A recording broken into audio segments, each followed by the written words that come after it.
Hello student, स्वागत है आप सभी का आज के सेशन में। कैसे हैं सभी लोग? चलिए स्टार्ट करेंगे इस हफ्ते की पहली न्यूज़ को। और पहली न्यूज़ बच्चे आज आपकी साइंस एंड टेक से रिलेटेड है। आप लोग देख रहे हैं कि यहाँ पे आपको एक एयरक्राफ्ट दिखाई दे रहा है। ठीक है, तो बच्चे इस एयरक्राफ्ट का नाम क्या है, इसकी विशेषता क्या है, भारत में आपका बन रहा है, भारत में कौन सी कंपनी के द्वारा इसे बनाया जा रहा है, यही जो है आज की पहली खबर है। देखिए बच्चे, आपको याद रखना है, भारत अपने खुद के 5वीं पीढ़ी के लड़ाकू विमान, इसका नाम है AMCA प्रोजेक्ट, इस पर काम कर रहा है, जो कि 2-3 साल में पूरा हो जाएगा। अप्रैल 2024 में cabinet committee on security CCS इन्होंने 5वीं पीढ़ी के स्वदेशी फाइटर जेट के डिज़ाइन के लिए, विकास के लिए 15,000 करोड़ रुपए की परियोजना को मंजूरी दी थी। इस फाइटर जेट का नाम एडवांस्ड मीडियम कॉम्बैट एयरक्राफ्ट, ठीक है, याद रखना बच्चे, AMCA का मतलब क्या है, एडवांस्ड मीडियम कॉम्बैट एयरक्राफ्ट है, और इसका निर्माण हिंदुस्तान एरोनॉटिक्स लिमिटेड के द्वारा किया जाना है। अभी आप लोगों ने देखा है, आई डोंट थिंक कि देखा होगा, नहीं देखा होगा, लेकिन फिर बच्चे मैं आपको बता देती हूँ इसके पीछे का कॉन्टेक्स्ट क्या है। अभी हमारे देश के वर्तमान में जो जितनी भी मतलब जो एयरफोर्स है, इंडियन एयरफोर्स है, तो इंडियन एयरफोर्स के द्वारा जो लड़ाकू विमान इस्तेमाल किए जा रहे हैं, ये जो है भारत में नहीं बने हैं, आप लोगों को पता होगा ये वाली बात। तो इसमें से एक आपका तेजस है, जो कि लाइट वेट हमने कॉम्बैट एयरक्राफ्ट बनाया था, उसका भी जो है अभी तक जो पहला जत्था है वो इंडियन एयरफोर्स को नहीं मिला है। उसके बाद में बहुत सारे क्रिटिसाइज जो है HAL को किया गया, बहुत सारे जो है जो हमारी ये टेक्नोलॉजी है या फिर हमारी जो साइंस टेक्नोलॉजी का जो डिपार्टमेंट है, ठीक है, इन सभी को, या फिर R&D जो डिपार्टमेंट है, या फिर भारत सरकार को, सभी को क्रिटिसाइज किया गया। और पिछले हफ्ते जो है बहुत सारी चर्चाएं जो है इसे लेकर के हुई कि अभी तक हमारा तेजस नहीं बन पाया है, या फिर तेजस का जो पहला जत्था है वो जो है इंडियन एयरफोर्स को नहीं मिला है, और जिसके कारण हम अभी भी जो है लड़ाकू विमान के लिए पूरी तरीके से दूसरे देशों पे डिपेंडेंट है ना। तो ये चर्चाएं जो है बहुत सारी रही पिछले हफ्ते। तो उसी के बारे में बच्चे आपका एक अभी नहीं लेकिन फ्यूचर में आने वाला एक प्रोजेक्ट है जो कि चर्चाओं में रहा कि ये भी आ रहा है। ठीक है, तो इसका नाम आपको याद रखना है, AMCA है, इसे एडवांस्ड मीडियम कॉम्बैट एयरक्राफ्ट कहा गया है, और इसे HAL के द्वारा तैयार किया जा रहा है। इससे पहले जो तेजस बनाने का जो कॉन्ट्रैक्ट दिया गया था सरकार के द्वारा, वो भी HAL को ही दिया गया है ना। तो ये आपको याद रखना है, इसका नाम याद रखना है। और इसके पीछे विशेषता क्या है, ये जो है भारत में बनेगा पूरी तरीके से, और ये कौन से जनरेशन का है, ये 5वीं पीढ़ी का लड़ाकू विमान है। ठीक है, और इसे बनाने के लिए HAL जो है काम कर रहा है।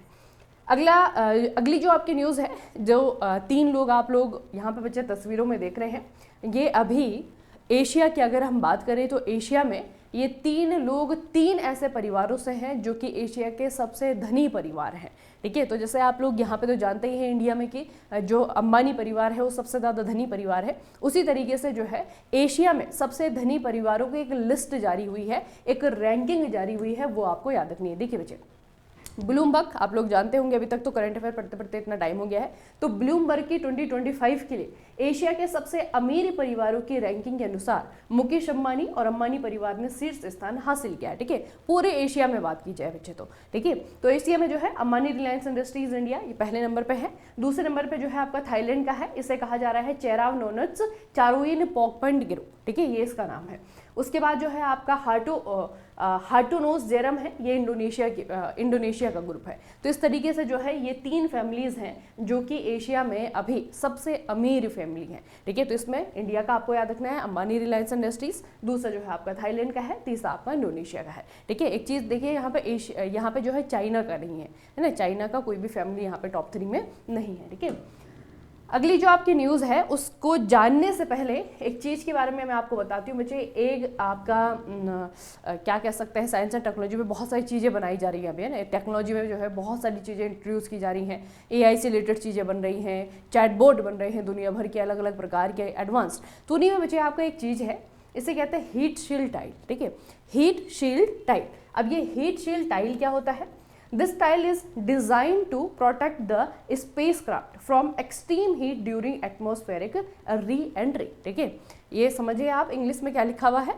जब रॉकेट अंतरिक्ष यान, जैसे हम हिंदी में कहते हैं, जब रॉकेट अंतरिक्ष में जाता है तो अंतरिक्ष में जैसे ही जाएगा, अंतरिक्ष में जो है उसकी रफ्तार बहुत ज़्यादा तेज होती है। ठीक है, तो उसकी जो बाहरी सतह होती है, जो आउटर लेयर होती है, आउटर सरफेस होता है, उसको अंतरिक्ष की हीट से बचाने के लिए जिस चीज़ से रॉकेट को ढका जाता है, उसकी जो बाहरी लेयर बनाई जाती है उसे कहते हैं हीट शील्ड टाइल। ठीक है, हो गया इतना। अब ये हीट शील्ड टाइल से रिलेटेड न्यूज़ क्या है बच्चे, अभी हमने पिछले ही हफ्ते मैंने आपको बताया था कि प्रधानमंत्री नरेंद्र मोदी 2 देशों की यात्रा पे थे।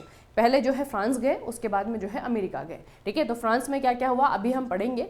अमेरिका में जो है आपका क्या हुआ, वहाँ पे बच्चे प्रधानमंत्री नरेंद्र मोदी एक तो डोनाल्ड ट्रंप से मिले, और उसके अलावा जो है यहाँ पे आप लोग दिख रहे हैं उनके साथ में कौन है, ये है एलन मस्क, है ना। एलन मस्क है अभी जो स्पेसएक्स है उसके मालिक।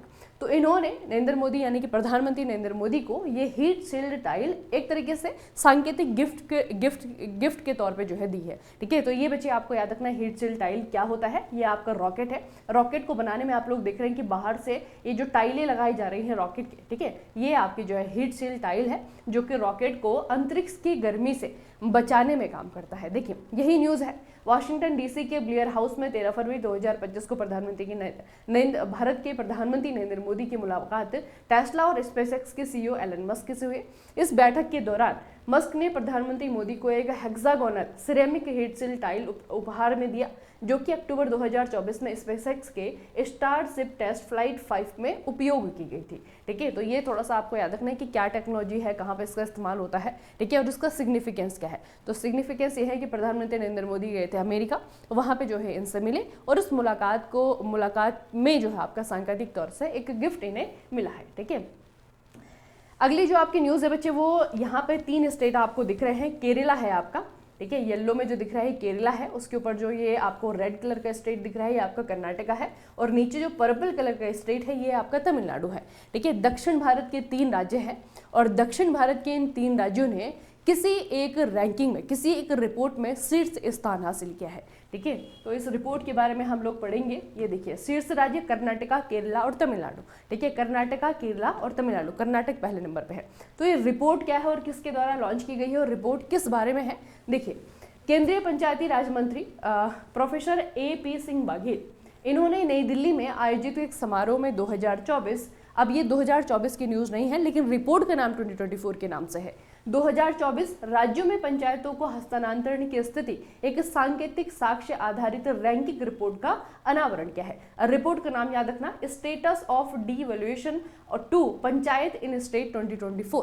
ठीक है, ये जो है आपकी रिपोर्ट है, और इस रिपोर्ट में बताया गया है कि किस स्टेट में कितनी अच्छी से 73rd अमेंडमेंट के बाद में जो पंचायतों को संवैधानिक दर्जा दिया गया था, वो जो दर्जा दिया गया था वो किसी भी स्टेट ने अपने यहाँ पे कितनी बेहतर तरीके से इंप्लीमेंट किया है। ठीक है, तो देखिए बच्चे यह रिपोर्ट 73वें संवैधानिक संशोधन 1992 के प्रावधानों के अनुसार राज्य केंद्र शासित प्रदेश सरकारों के द्वारा अपने पंचायती राज संस्थानों को शक्तियां और संसाधन के हस्तांतरण की स्थिति का आकलन करती है। यह रिपोर्ट भारतीय लोक प्रशासन संस्थान नई दिल्ली के द्वारा केंद्रीय पंचायती राज मंत्रालय के द्वारा तैयार करवाई गई थी। ठीक है, तो इस इंस्टीट्यूट का नाम भी याद रखना जिन्होंने ये बनाई थी, भारतीय लोक प्रशासन संस्थान। कहाँ पर है ये आपका नई दिल्ली में है। तो इस इंस्टीट्यूट के द्वारा इसे तैयार किया गया है, और इस तैयार की गई रिपोर्ट को किसके द्वारा पब्लिश किया गया, अभी जो वर्तमान में पंचायती राज राज्य मंत्री हैं इनके द्वारा इसे लॉन्च किया गया। ठीक है, तो याद रखना बच्चे ये जो है एक इम्पॉर्टेंट रिपोर्ट है, और इस रिपोर्ट में बताया गया है कि किस तरीके से किसी भी राज्य के जो सबसे नीचे वाली जो प्रशासनिक इकाइयां हैं ना, जो पंचायतें हैं, वो जो पंचायतें हैं उनमें जो है कितनी पावर है, जो स्टेट गवर्नमेंट है वो अपनी यहाँ की पंचायतों को कितनी ज़्यादा पावर को देती है, कितने ज़्यादा विषय पे काम करने का मौका देती है। तो इस चीज़ को ही मतलब बेसिकली ये आपका रिपोर्ट बताती है कि किस राज्य की पंचायतें सबसे ज़्यादा शक्तिशाली है। ठीक है, किस राज्य की पंचायतों को अपने यहाँ पे काम करने की सबसे ज़्यादा छूट है, सबसे ज़्यादा पावर है। तो ये जो है रिपोर्ट बताती है, और इस रिपोर्ट में कर्नाटका पहले नंबर पे है, केरला दूसरे नंबर पे है, और तमिलनाडु आपका तीसरे नंबर पे है। ठीक है, तो तीनों स्टेट पड़ोसी हैं, आपको याद रहेंगे, कर्नाटक, केरल, तमिलनाडु। अगली जो आपकी न्यूज़ है बच्चे वो इस इंस्टीट्यूट के बारे में है। भारतीय चार्टर्ड अकाउंट संस्थान ICAI, स्थापना 1949, हेडक्वार्टर नई दिल्ली।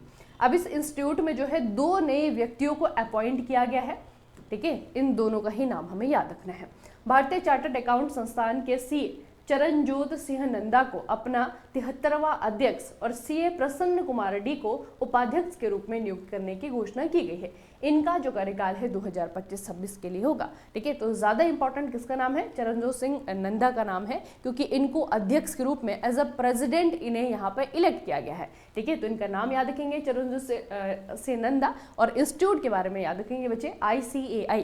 ठीक है, एक गवर्नमेंट इंस्टीट्यूट है। ठीक है, और ये आपका नई दिल्ली में इसका हेडक्वार्टर है और इसकी स्थापना हुई थी 1949 में, 1949 में। अगली जो आपकी न्यूज़ है वो इस कंट्री से रिलेटेड है। आपको कंट्री का नाम तो नहीं दिख रहा है कहीं पे, लेकिन आपको एक स्ट्रीम दिख रही होगी रेड कलर की। ये बच्चे एक रिवर है। ठीक है, इस रिवर को जो है आपका, ये देखिए, ये आपकी रिवर है। ठीक है, इसे जो है रोन रिवर, या फिर हम अगर एच बच्चे इसमें साइलेंट है। ठीक है, तो ये जो आपकी रिवर है ये बह रही है आपकी फ्रांस में। ठीक है, फ्रांस की कैपिटल पेरिस है और यहीं पे हाल ही में प्रधानमंत्री नरेंद्र मोदी गए थे। ठीक है, तो यहाँ पे एक रिवर बहती है। इस रिवर को थोड़ा सा याद रखना बच्चे, ये रिवर बहती है, इसका नाम है रोइन रिवर। और ये जो है जाती है और ये भूमध्य सागर में, ठीक है, नीचे जो है आपका मेडिटेरियन सी है, भूमध्य सागर है, वहाँ पर जाकर के गिर जाती है। तो जब ये नदी भूमध्य सागर में गिर रही होती है तो नदी का मुहाना होता है। ठीक है, माउथ ऑफ द रिवर, नदी का मुहाना। तो उस नदी के मुहाने पे आपको दिख रहा है यहाँ पे एक शहर है मार्सेल। ठीक है, ये जो आपका शहर है मार्सेल, यहाँ पे प्रधानमंत्री नरेंद्र मोदी और फ्रांस के राष्ट्रपति इमैनुअल मैक्रोन ने भारत के राजनयिक और आर्थिक प्रभाव को और ज़्यादा मजबूत करने के लिए फ्रांस के मार्सिले में भारत के नए वाणिज्य दूतावास का अनावरण किया है। ठीक है, उद्घाटन किया है। यह फ्रांस में भारत का दूसरा दूतावास है।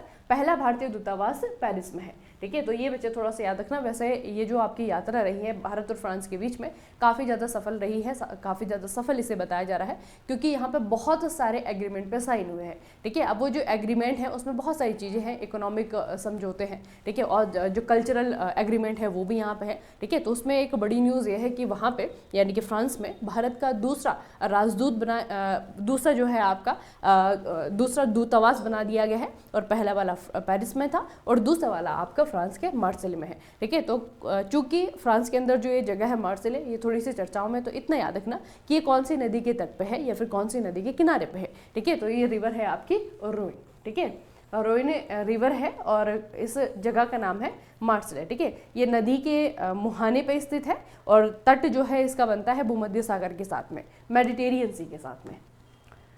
अगली जो आपकी न्यूज़ है, एक और नाम चेंज हुआ है। ठीक है, ये जो आप बच्चे मेमोरियल देख रहे हैं पीछे, इसका नाम है एडवर्ड मेमोरियल। ये कहाँ पर था? ये आपका राजस्थान में था। अभी है वहाँ पे, लेकिन नाम चेंज हो गया है। ठीक है, राजस्थान विधानसभा अध्यक्ष वासुदेव देवनानी ने अजमेर को गुलामी से एक और प्रतीक नाम से मुक्ति दिलाई है। शहर में 113 साल पुराने किंग एडवर्ड मेमोरियल का नाम बदल करके अब महर्षि दयानंद विश्रांति गृह कर दिया गया है। ठीक है, तो ये जो है बच्चे आपका नाम चेंज हुआ है। हम कितनी सारी न्यूज़ पढ़ते हैं नाम चेंज को लेकर के। ठीक है, और आप लोग स्टूडेंट भी हैं, इस देश के नागरिक भी हैं। थोड़े से मुझे बताइए इस बारे में कि आपके विचार क्या हैं। नाम चेंज कर देने भर से क्या होता है, क्या नहीं होता है ना। देश में चेंज करने के लिए बहुत सारी चीज़ें हैं, लेकिन यहाँ पे अब ये इसलिए कहा जा रहा है ना बच्चे, क्योंकि ये हमारे देश के ऐसे राज्य हैं, ऐसे स्टेट हैं जहाँ पर कि एजुकेशन हो गया, जहाँ पर कि बाकी सारी स्वास्थ्य सुविधाएं हो गई, है ना। उनके लिए कोई भी सरकार हो, ऐसा नहीं कि सिर्फ बीजेपी है, सिर्फ कांग्रेस है। ठीक है, वो जितना किया जाना चाहिए वो नहीं होता है, लेकिन इस तरीके की चीज़ें होती है और उनको इस तरीके से जो है न्यूज़ में बताया जाता है। अब आप कहेंगे आप भी बता रही हैं, हम इसलिए बता रहे हैं क्योंकि एग्ज़ाम के लिए इंपॉर्टेंट है। ठीक है, तो जो है ये करके ऐसा लगता है नेताओं के बहुत बड़ा तीर मार दिया और कर दिया हमने बहुत कुछ, है ना। तो ये बच्चे आपका एडवर्ड मेमोरियल है राजस्थान में, इसका नाम चेंज हो गया है, महर्षि दयानंद विश्रांति गृह नाम इसका कर दिया गया है। ठीक है, बताइएगा जरूर मुझे क्या है आपके टेक इसमें। अगली जो आपकी न्यूज़ है एनटीपीसी से रिलेटेड है। एनटीपीसी को आप लोग जानते हैं। ठीक है, आपका वो एनटीपीसी रेलवे वाला नहीं, ये आपका national thermal power corporation limited. इसकी स्थापना 1975 में हुई थी। हेडक्वार्टर इसका नई दिल्ली में है और सबसे इंपॉर्टेंट इसके अध्यक्ष और इसके एमडी कौन है? गुरदीप सिंह है। और दूसरा ये जो कंपनी है ये एक महारत्न कंपनी है। सन 2010 में गवर्नमेंट ऑफ इंडिया के द्वारा इसे महारत्न का टैग दिया गया था। ठीक है, तो महारत्न कंपनी है एनटीपीसी। अब इसके बारे में न्यूज़ क्या है? इसके बारे में न्यूज़ ये है, इसने जीत लिया है कोई पुरस्कार। ठीक है, पुरस्कार है भारत की सबसे बड़ी एकीकृत ऊर्जा कंपनी यानी कि एनटीपीसी लिमिटेड को United Nations global compact network India, ठीक है, UNGCNI के द्वारा फॉरवर्ड मास्टर सस्टेनेबिलिटी अवार्ड 2025 से सम्मानित किया गया है। देखिए बच्चे कितना इंपॉर्टेंट अवार्ड है, एक तो PSU है और दूसरा क्या है, यूनाइटेड नेशन के द्वारा पुरस्कार दिया जा रहा है, ठीक है। तो यूनाइटेड नेशन GCNI के द्वारा फॉरवर्ड फास्टर सस्टेनेबिलिटी अवार्ड 2025 से इसे सम्मानित किया गया है। और ये अवार्ड जो है किस चीज़ के लिए दिया गया है, क्या किया है कंपनी ने, तो यह पुरस्कार जल संरक्षण, वाटर कंजर्वेशन और सतत जल प्रबंधन में उत्कृष्ट योगदान देने के लिए दिया गया है, ठीक है। तो एनटीपीसी जिस तरीके से वाटर को मैनेज कर रही है, जिस तरीके से वाटर कंजर्वेशन के लिए काम कर रही है, उसके लिए यूनाइटेड नेशन के द्वारा उसे रिकॉग्नाइज किया गया और फिर जो है उसे सम्मान दिया गया, ठीक है। तो ये बच्चे आपको याद रखना है, ठीक है। PSU की न्यूज़ है और जितने भी PSU के एग्जाम है वहाँ पे ये आपको देखने को मिल सकता है प्रश्न, ठीक है। अगला बच्चे ये देखिए, जो आपको छोटे छोटे से जो है स्टैचू दिख रही है ना, ये किसी एक राज्य की बहुत ही फेमस कला है, ठीक है। और इस कला को क्या कहा जाता है, इसे कहा जाता है ढोकरा। देखिए अभी जो प्रधानमंत्री फ्रांस गए थे, मतलब नरेंद्र मोदी जो यहाँ पे गए थे फ्रांस में, तो वहाँ पे बच्चे इन्होंने ढोकरा आर्ट जो है इसको यहाँ पे गिफ्ट किया था, ठीक है। तो इसीलिए आपका चर्चाओं में है। प्रधानमंत्री मोदी ने फ्रांस के राष्ट्रपति इमैनुअल मैक्रोन को विशेष रूप से तैयार की गई ढोकरा कलाकृति भेंट की। और ढोकरा कला पश्चिम बंगाल, उड़ीसा, झारखंड, केरल, छत्तीसगढ़, राजस्थान और उत्तर भारत में लोकप्रिय है।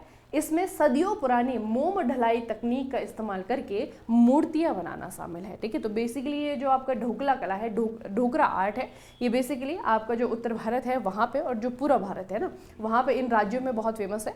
और यहाँ पे क्या किया जाता है, मोम ढलाई, ठीक है। बहुत पुरानी टेक्नोलॉजी है बच्चे, इसका इस्तेमाल जो है आपका जो ये सिंधु घाटी सभ्यता है, सिंधु घाटी सभ्यता में जो मूर्तियाँ बनाई गई थी ना, वो भी इसी टेक्नोलॉजी का इस्तेमाल करके बनाई गई थी। तो मोम ढलाई तकनीक का इस्तेमाल करके मूर्तियां बनाई जाती हैं और इस आर्ट को कहा जाता है ढोकरा आर्ट, याद रखना। और इसका सिग्निफिकेंस ये है कि ये जो है आपका गिफ्ट की गई है फ्रांस के राष्ट्रपति इमैनुअल मैक्रोन को, ठीक है। इसे बच्चे याद रखना, ये है आपकी ढोकरा आर्ट।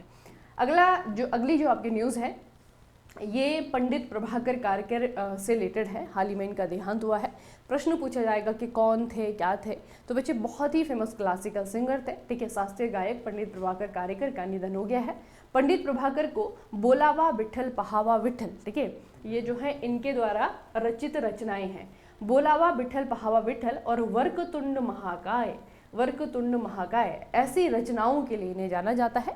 2014 में तानसेन सम्मान इन्हें दिया गया था और संगीत नाटक अकादमी 2016 में इन्हें दिया गया था, ठीक है। तो 2 पुरस्कार इन्होंने जीते हैं, 2016 वाला इंपॉर्टेंट संगीत नाटक अकादमी, और इनकी जो 2 रचनाएं हैं उनमें से वर्कतुंड महाकाय, याद रखना, आप लोगों ने सुना होगा सभी ने, है ना। तो वर्कतुंड महाकाय जो है इनके द्वारा ही गाया गया है। तो ये जो है पंडित प्रभाकर कारेकर, हाल ही में इनका निधन हुआ है। आपको पूछा जाएगा कौन थे, तो याद रखना कि क्लासिकल सिंगर थे, ठीक है, शास्त्रीय गायक थे। चलिए आज की जो खबरें हैं वो यहीं पे समाप्त होती हैं। और आप लोगों को क्या करना है, आप लोगों को एक काम करना है, मेरे लिए मत करना, अपने लिए करना। जितनी भी खबरें हैं, जितनी भी न्यूज़ हैं, एक बार उनको रिकॉल करना, ठीक है। आंखें बंद करके जो भी आप लोगों ने सुना है, जो भी आप लोगों ने समझा है, रिकॉल करना और 1 2 3 4 5 इस तरीके से जो है पॉइंट डाल करके न्यूज़ को लिख देना, ठीक है। बस इतना करना है, चीज़ें दिमाग में रहेंगी। जब आप सैटरडे सेशन देखेंगे वहाँ पे दोबारा से ये चीज़ें आएंगी, तब आपका जो है मेमोरी इस तरीके से बिल्ड होगा कि खबरें आपको याद रहेंगी, ठीक है। तो अपने लिए करना है। और दूसरा बच्चे, BHL के लिए अगर आप लोग प्रिपरेशन कर रहे हैं तो सुबह जो है मॉर्निंग में 10 बजे लाइव क्लासेस हो रही हैं, ठीक है। और उसमें जो GK आपको करवाया जा रहा है वो सिर्फ BHL के लिए नहीं, जो आने वाले आपके RRB के CBT 2 का एग्जाम है, उसके अलावा जो बाकी एग्जाम्स है उनके लिए भी बहुत ज़्यादा बेनिफिशियल है, ठीक है। तो उन क्लासेस को देखिएगा, उनके PDF जो है वो भी आपको ऐप में मिल जाएंगी, ठीक है। चलिए फिर मिलते हैं कल के सेशन में, तब तक के लिए पढ़ते रहिए, बढ़ते रहिए, अपना खूब सारा ख्याल रखिएगा। आप सभी का बहुत बहुत धन्यवाद।